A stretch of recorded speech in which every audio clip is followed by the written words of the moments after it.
नमस्कार दोस्तों, welcome back to Curiosity for the daily dose of Indian football. And सबसे पहले बात करते हैं यहाँ पे फीफा अपनी एकेडमी इंडिया में खोलने जा रहा है। जी हाँ गाइस, तो ये बड़ा अनाउंसमेंट हो चुका है यहाँ पे from FIFA and AIFF and that's a great news for India's grass root football development की अगर हम बात करें तो, क्योंकि यहाँ पे जो रिसेंटली हमारे जो सेक्रेटरी एंड प्रेसिडेंट है वो यहाँ पे जो फीफा के ग्लोबल फुटबॉल डेवलपमेंट के जो हेड है मिस्टर आर्सेन वेंगर, उनको यहाँ पे ऑस्ट्रेलिया में मिले हैं कि जहाँ पे रिसेंटली वुमेंस का फीफा वर्ल्ड कप चल रहा है। वहाँ पे उनके साथ एक लेंथी डिस्कशन हुआ और उसके बाद ये डिसीजन लिया गया कि एक अंडर-13 सेंट्रलाइज यानी कि दिल्ली में एक एकेडमी खोली जाएगी अंडर-13 बॉयज एंड गर्ल्स दोनों के लिए। एंड फीफा यहाँ पे 2 कोचेस भी इंडिया को देगी। एक परमानेंट कोच होगा कि जो यहाँ पे दिल्ली में सेंट्रलाइज एकेडमी में होगा, और एक दूसरा कोच होगा कि जो all around the world, all around the India की जो एकेडमीज है वहाँ पे वो ट्रेनिंग दिलाएगा और उसके अलावा स्काउट भी करेगा। और ये सिर्फ एक सेंट्रलाइज एकेडमी एक ही नहीं होगी, उसके अराउंड 3-4 एकेडमीज और भी होगी, जैसे नॉर्थ, ईस्ट, वेस्ट, साउथ, कि जहाँ से स्काउट करके फिर यहाँ पे सेंट्रलाइज एकेडमी में बच्चों को ट्रेन किया जाएगा।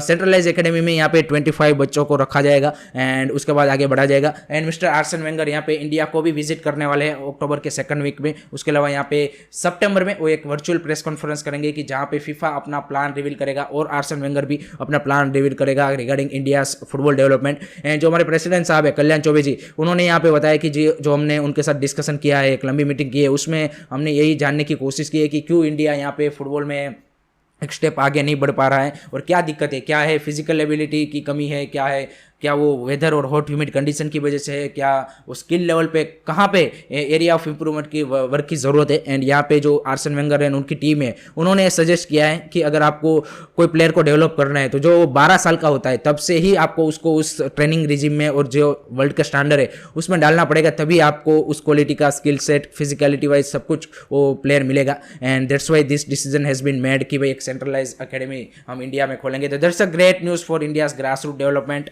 एंड लेट्स सी किस तरह से हमें यहाँ से वर्ल्ड के टैलेंट मिलते हैं, वो देखना काफी इंटरेस्टिंग सा रहेगा। Moving on to the second news is also big news guys. तो किंग्स कप की जो 31 प्रोबेबल की लिस्ट है वो यहाँ पे अनाउंसमेंट हो चुकी है। जी हाँ गाइस, एंड कुछ सरप्राइजिंग नामों को यहाँ पे एंट्री मिल चुकी है। जी हाँ गाइस, क्योंकि हम सबको पता है कि इंटर कॉन्टिनेंटल एंड साफ में जो इंजर्ड थे उन सारे प्लेयरों को यहाँ पे इस लिस्ट में क्या बोलते हैं कि मौका मिल चुका है, जिसमें सुरेश वांगजाम, रोशन सिंह, मनवीर सिंह, ग्लान मार्टिन्स, इन सबको मौका मिला है। कीपर में आप देखिए धीरज सिंह, गुरप्रीत सिंह संधू, उसके अलावा गुरमीत एंड अमरिंदर पाजी, चारों को मौका मिला है। तो ये 31 मेंबर की है, लेकिन इसमें से कट डाउन करके 23 मेंबर कर दिया जाएगा। तो अभी भी 7-8 प्लेयरों को इसमें से काटा जाएगा। लेकिन कुछ यहाँ पे जो सरप्राइजिंग मिसिंग है वो है, मेरे को लगता है क्या बोलते कि शिवा शक्ति, आई थिंक, क्योंकि शिवा शक्ति भी उसी टाइम इंजर्ड हुआ था और उसी के चलते वो इंटर कॉन्टिनेंटल एंड साफ नहीं खेल पाया था, लेकिन उसकी वापसी नहीं हुई है। जबकि बाकी सारे जो मेन इंजर्ड प्लेयर थे उन सबकी वापसी हो चुकी है। ऑब्वियसली सुनील सर इसमें नहीं है एंड रंजन कुमार शिकार को कंटिन्यू किया गया है, रहीम अली को कंटिन्यू किया गया है, ईशान पंडिता को मौका मिला है।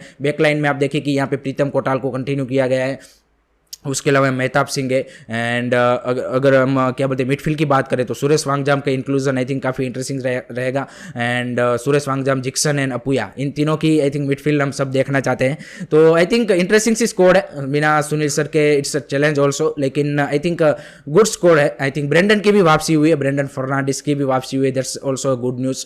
तो overall a very good score मेरे हिसाब से, कि जो आपको आशीष राय, आई थिंक उसको भी एक बढ़िया मौका मिला है, जिसको लास्ट टाइम वो मिस कर गए थे। तो आपके पास फुल बैक्स में भी अब काफ़ी अच्छे ऑप्शन हो चुके हैं, सेंटर बैक्स, मिडफील्ड, फ्रंट में भी आपके पास अच्छे ऑप्शन है। ईशान पंडिता को आई होप कि इस टूर्नामेंट में एज अ सेंट्रल स्ट्राइकर की ज़्यादा ऑप्शन क्या बोलते हैं कि अपॉर्चुनिटी मिला कंपेयर टू रहीम अली, क्योंकि रहीम अली को ऑलरेडी हमने देख चुके हैं। तो ये जो किंग्स कप के दोनों मैच है उसमें मैं तो चाहूँगा कि या तो आप नंदा कुमार शिकार को एज ए सेंट्रल फॉरवर्ड खिलाए, लेकिन उससे भी पहले मैं चाहूँगा कि यहाँ पे क्या बोलते हैं ईशान पंडिता को आप मौका दीजिए and Manvir Singh in right side. एक लिस्टन कोलासो की जो एंट्री है वो मेरे को थोड़ा सा वो समझ में नहीं आई, क्योंकि उन्होंने खास ना तो इंडिया के पास्ट में जो भी रिसेंट टूर्नामेंट हुए उसमें किया है, ना उनका रिसेंट फॉर्म देखिए अब उतना कोई खास है, फिर भी उनको मौका मिला है। तो वो एक मेरे लिए सरप्राइजिंग चीज़ थी। लेट मी नो गाइज, आपको किसका एक्सक्लूजन यहाँ पे सरप्राइजिंग लगा एंड किसका इंक्लूजन आपको सरप्राइजिंग लगा, वो मेरे को कमेंट सेक्शन में जरूर बताएगा।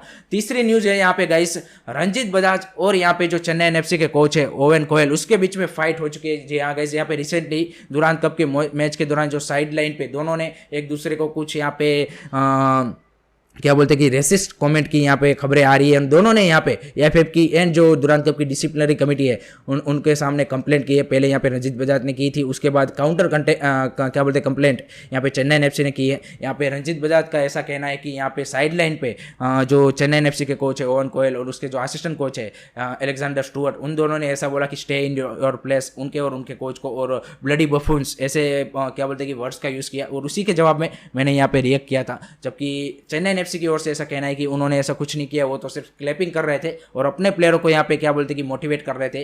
एंड मतलब पूरी चेन्नई एफसी की बेंच ने सुना है कि क्या रंजीत बजाज ने यहाँ पे वर्ड यूज़ किए थे। तो ये कंप्लेंट यहाँ पे दुरांत कमेटी एंड यहाँ पे एएफएफ के पास पहुंच चुकी है। लेट्स सी इसका फाइनल डिसीजन क्या आता है, क्योंकि यहाँ पे ओवन कोयल को एक येलो कार्ड भी मिला था इस मैच के दौरान, तो उसके 2 येलो कार्ड हो चुके हैं। तो वो नेक्स्ट जो क्वार्टर फाइनल है वो चेन्नई एफसी के लिए यहाँ पे मिस करेंगे। इसके रिगार्डिंग भी चेन्नई एफसी ने अपील डाली है। एंड जो ये पूरा जो क्या बोलते हैं कि ऑफिशिएट कर रहे थे, 4th ऑफिशियल थे, वो थे भाई अनदर जैम। जी हाँ guys, it's a crystal John on the spot again भाई।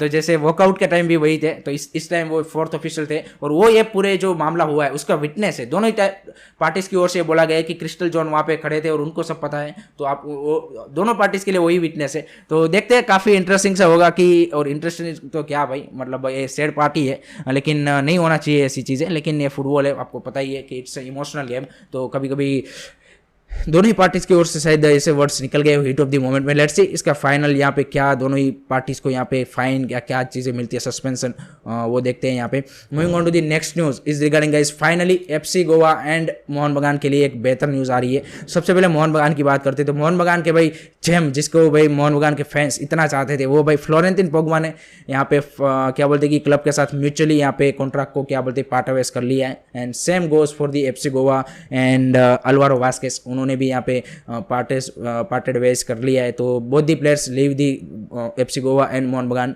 रिस्पेक्टिवली। एंड नेक्स्ट सीजन आपको कहीं और यहाँ पे क्या बोलते हैं कि अल्वारो वास्केस ने तो यहाँ पे ला लीगा 2 में एक क्लब साइन कर लिया है। लेट्स सी फ्लोरेंटिन पोग्बा कहाँ पे जाते हैं। तो फाइनली जो काफ़ी सारे लोग बोल रहे थे कि भाई पोग्बा क्या कर रहा है, क्योंकि उनका कॉन्ट्रैक्ट रनिंग था, तो डेफिनेटली वो ट्रेनिंग करने के लिए यहीं आएंगे जो उसका करंट क्लब होगा। एंड उसके बाद अगर कहीं पे ट्रांसफर मूव बनता है तो वहाँ पे वो फिर उसके बाद जाएंगे। तो ट्रांसफर विंडो में भी अभी पता है हमें कि 10 दिन का टाइम बचा है। तो it's a great news for the Mohan बगान ऑल्सो, बिकॉज उनको आई डोंट थिंक सो कि फ्लोरेंटिन पोग्बा की एज सच कोई अभी ज़रूरत है। उनके पास इनफ 6 प्लेयर फॉरेन प्लेयर्स हो चुके हैं एंड ऑलरेडी उसके अलावा चोनी कोको भी यहाँ पे इंजर्ड पड़ा हुआ है, तो ज़रूरत तो नहीं थी। तो that's the thing. And moving on to last segment is obviously Durand Cup. तो दुरांत कप में भाई कल यहाँ पे मुंबई सिटी ने ऑफिशियली क्वार्टर फाइनल में एंट्री कर रही है with the winning 4-0 score line against Indian Navy, जिसमें भाई finally Gurkirat Singh scored for the Mumbai City. So that's a great news. And उसके अलावा नथन रोड्रिगस, एक यंगस्टर यहाँ पे सेंटर बैक के क्या बोलते हैं कि मौका मिला था, जिनको अभी रिसेंटली उन्होंने रिलायंस